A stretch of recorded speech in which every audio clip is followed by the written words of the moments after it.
It's been less than 6 months since reform-minded Los Angeles County Dist. Atty. George Gascon took office. But in that time, he's already faced lawsuits from his own prosecutors, interference on cases from other California law enforcement leaders and an outcry from some crime victims who claim his policies have abandoned them.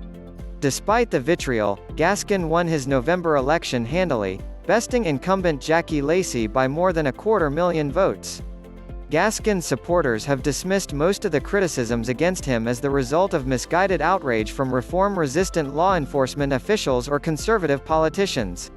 The strength of the backlash against Gascon's plans to reimagine criminal justice in LA County will now be put to the test, as a petition seeking to recall him was formally approved Thursday. What happened this week?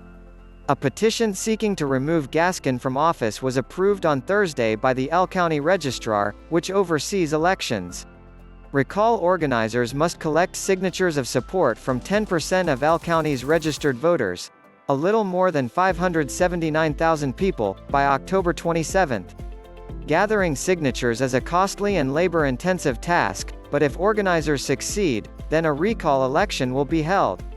Gascon would be removed from office if a majority of voters choose to recall him, and he would be replaced by the candidate who receives the most votes in the recall election. Roughly 800 people have signed up as volunteer signature gatherers, and another 100 paid gatherers will be deployed immediately, according to the recall campaign.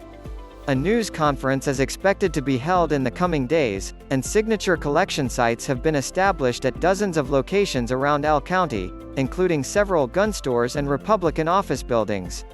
Because it is common for some signatures gathered in recalls to be deemed invalid, Joshua Spivak, a senior fellow at the Hugh L. Carey Institute for Government Reform at Wagner College, the campaign to recall Gascon will need to collect around a total of 750,000 signatures. Who is behind the recall effort? While L County Sheriff Alex Villanueva might be the most high-profile supporter, the recall push is led by former Dist. Steve Cooley and 2 women who have lost relatives to violent crime. Tania Owen is the widow of a murdered L County Sheriff's Department sergeant, and Desiree Andrade's son was murdered in 2018. Both have said they were infuriated by Gascon's decision to forbid his prosecutors from seeking the death penalty or from alleging special circumstances in murder cases, which means people accused of murder generally will not face the death penalty or life without parole. In Owen's case, her husband's killer was still sentenced to life without parole under a negotiated plea, though the deal was struck after a judge deemed some of Gascon's policies to be unlawful. Other elected officials supporting the recall effort include Fresno County Dist.